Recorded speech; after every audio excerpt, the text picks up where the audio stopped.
Arena Master Krextor had seen everything in his 1,000 years. Young warriors ripping each other apart for glory. Cubs earning their first kills with pride. But the alert on his screen made no sense. 6 Vorthanian cubs had abandoned their death trial positions. They weren't running away. They had formed a protective circle around someone. The security camera zoomed in. Krextor's heart stopped. They were protecting a human janitor.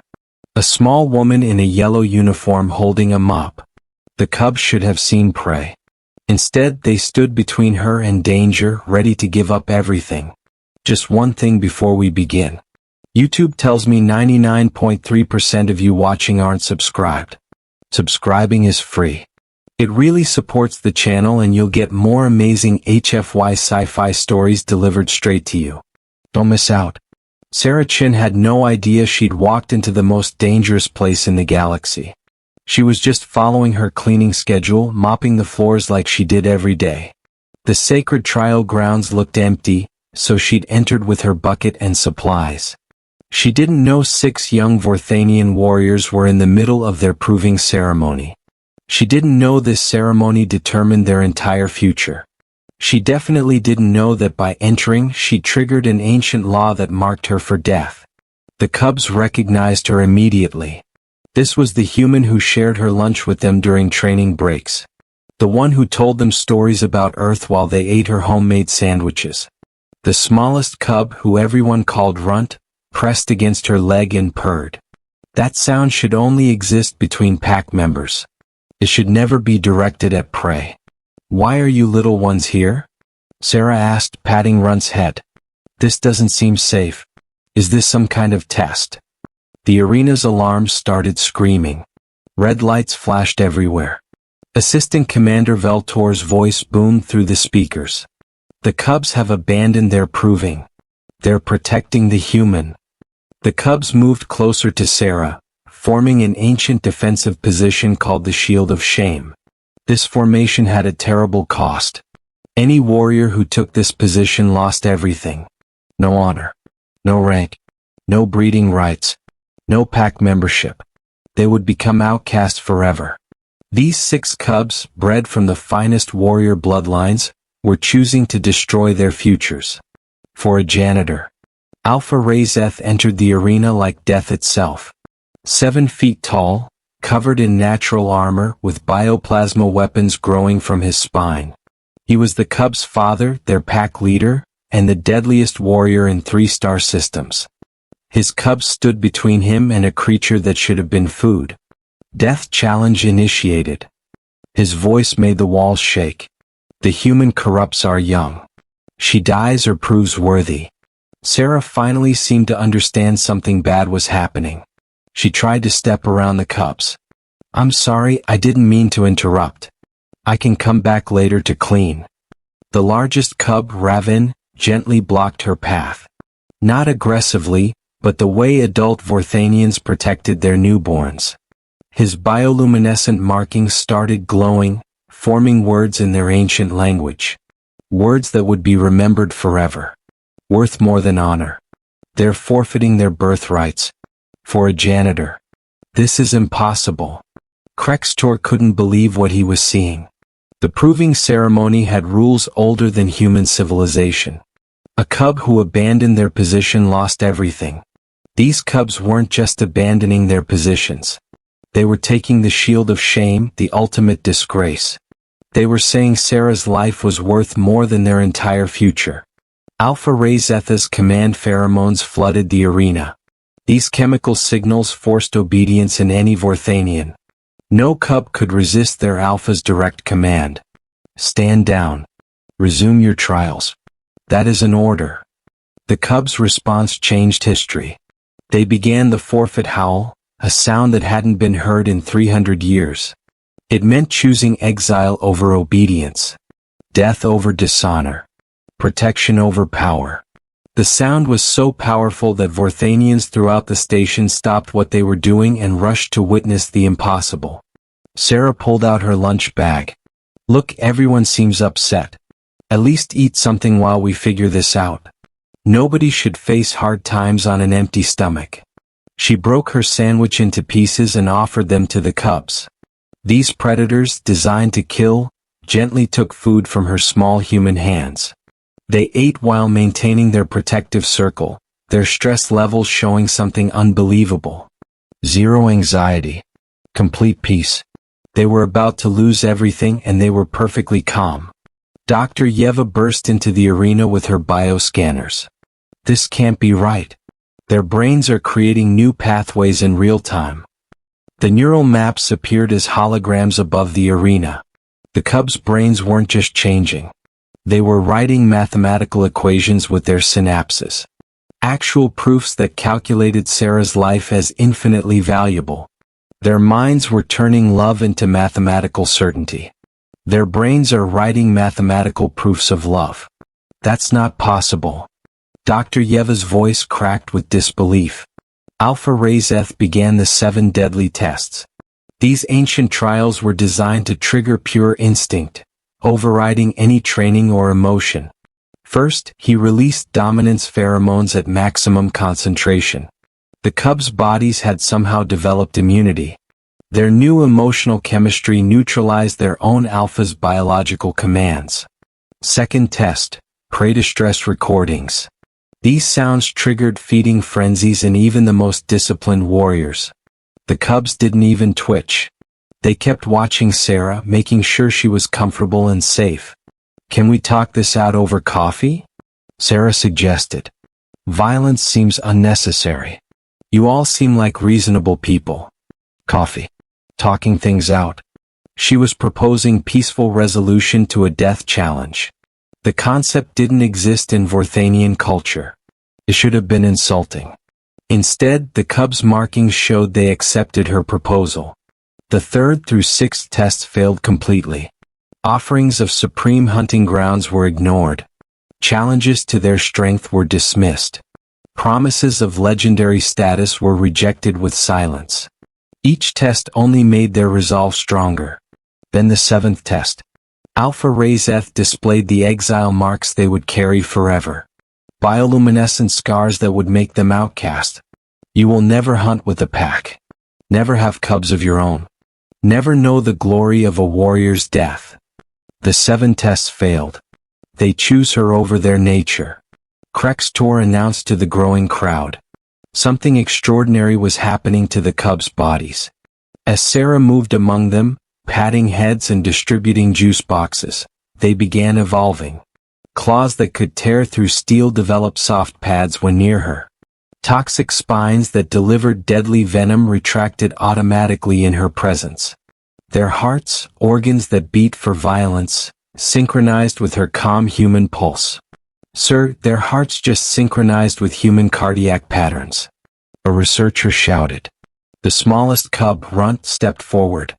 She saw strength in my weakness. I see eternity in her kindness. Then the impossible happened. Runt began crying. Vorthanians didn't have tear ducts. They'd never needed them. But as tears rolled down Runt's face, the other cubs began developing the same adaptation.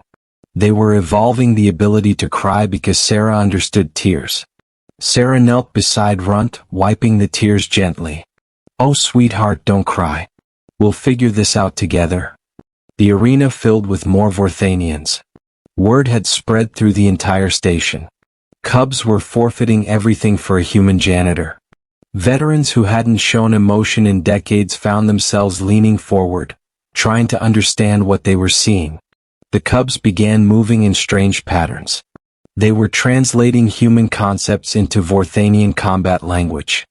A hug became a protective grapple that shielded vital organs while showing emotional support. Kindness transformed into strategic mercy that left opponents alive but educated. Family translated as choosing pack beyond blood. She taught us about her grandmother, Raven explained to the crowd, who raised 12 orphans during a war. Not her blood, not her species, but she called them family. The arena's countdown timer appeared. 5 minutes until the death challenge ended. Either Sarah would have to fight the Alpha, which meant certain death, or the Cubs' forfeit would become permanent exile. No appeals. No redemption. Cast out forever. 5 minutes until permanent exile. They're not moving. Veltor stated the obvious. Sarah stepped forward. I accept your challenge, but only if my friends can be my teammates. The arena went silent. She had just proposed something that had never existed in Vorthanian law. Voluntary pack formation across species. Not adoption. Not ownership. Partnership. The cubs tightened their formation around her.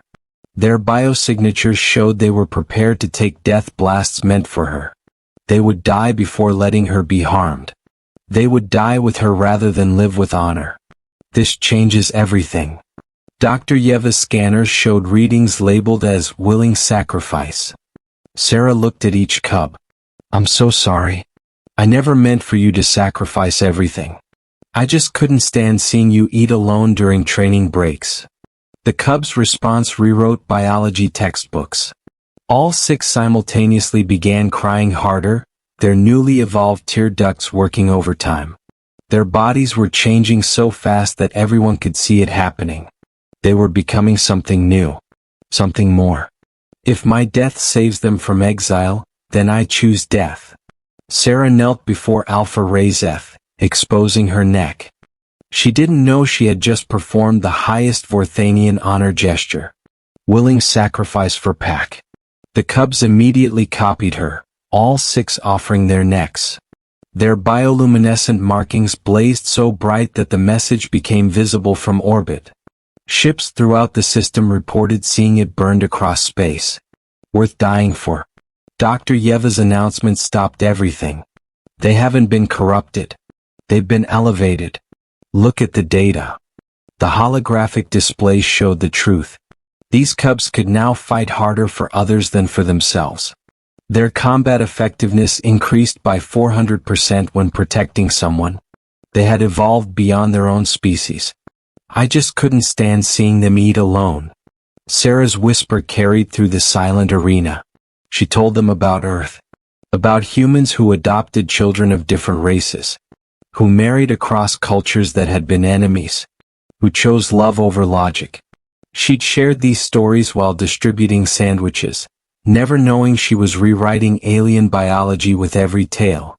Alpha Razeth faced an impossible decision. His cubs hadn't gotten weaker. They'd gotten stronger.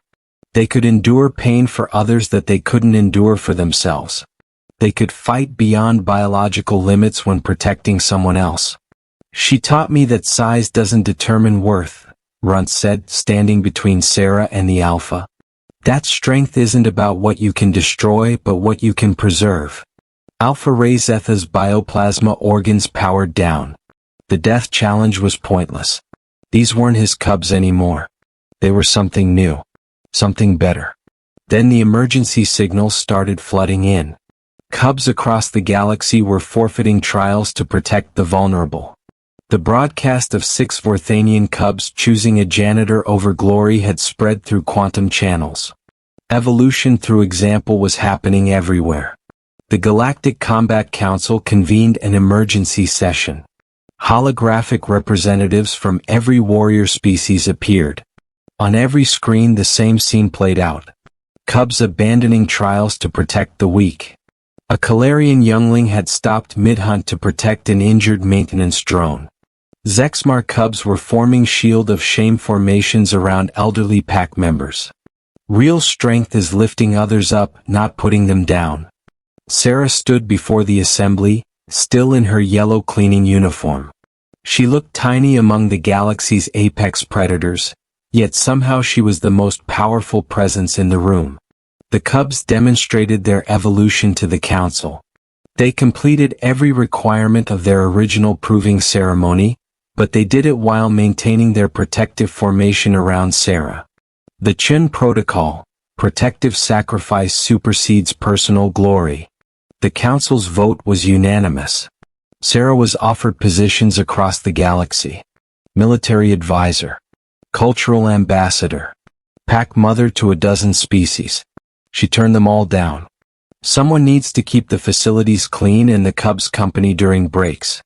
That's my job. Alpha Razeth stepped forward. In front of 1,000 witnesses, he performed the adoption ritual. Not just accepting Sarah into his pack, but acknowledging her as pack mother. The first alien to ever hold Vorthanian pack status. Statistics began flooding in. Cubs who learned protective sacrifice had 400% better survival rates in actual combat.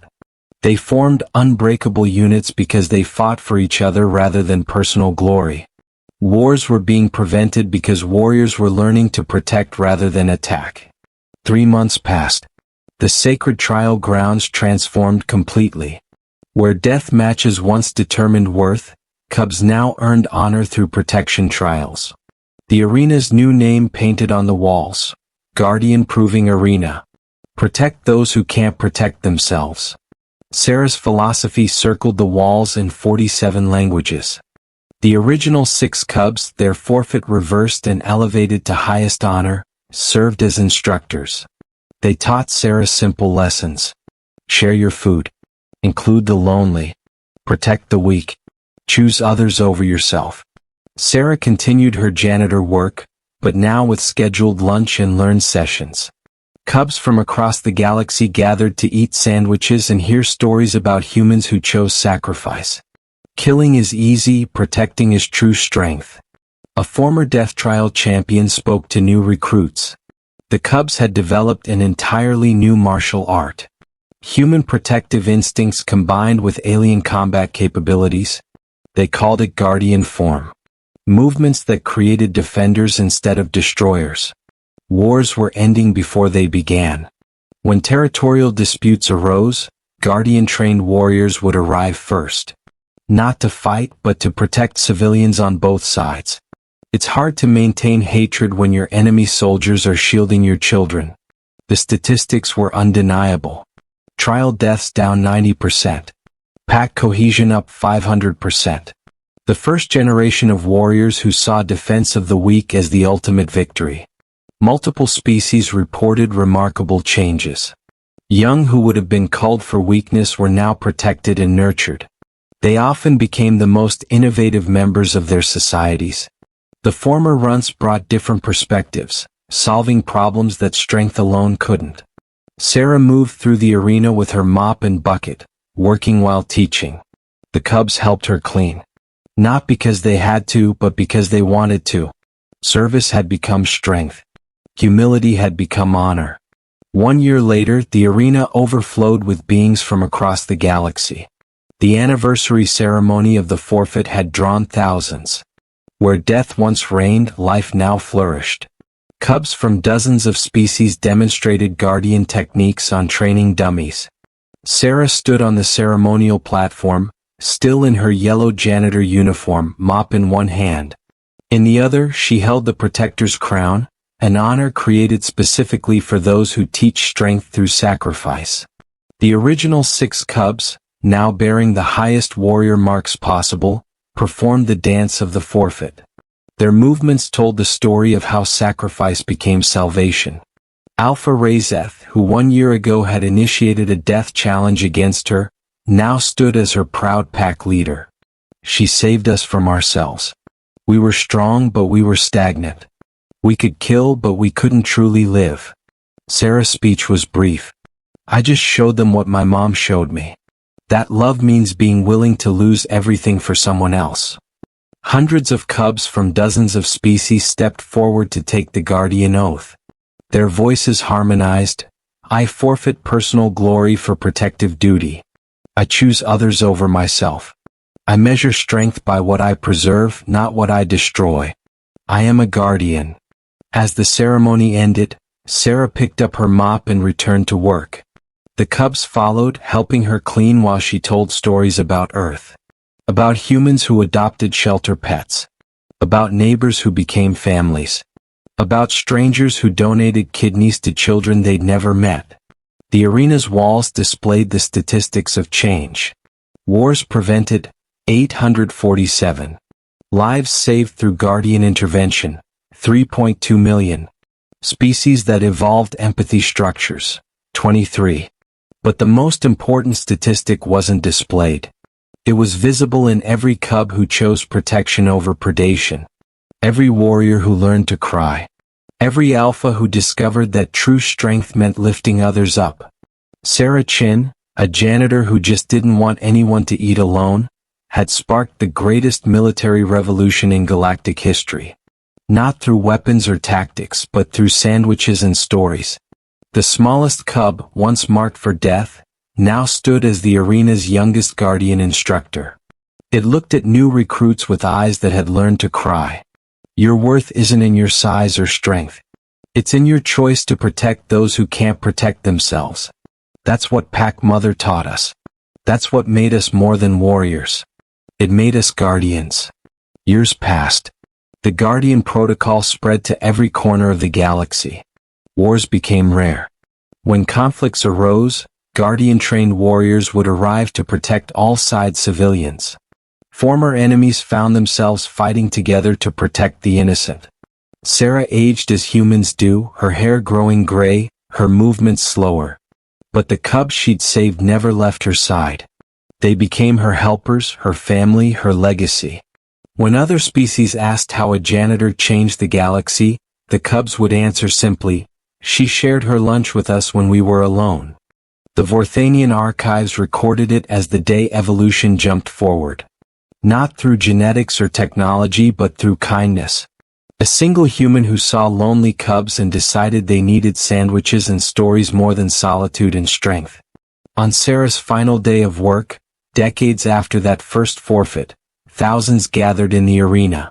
Cubs, now grown into guardian leaders, their own cubs learning the ways of protection. Species that had been enemies now stood together. Sarah set down her mop for the last time. Her voice, aged but strong, carried through the arena. Every person you meet is fighting a hard battle. Be kind. Share what you have. Protect those who can't protect themselves. That's all I ever did. That's all any of us need to do. The cubs, gray-muzzled now themselves, surrounded her one last time in the shield formation.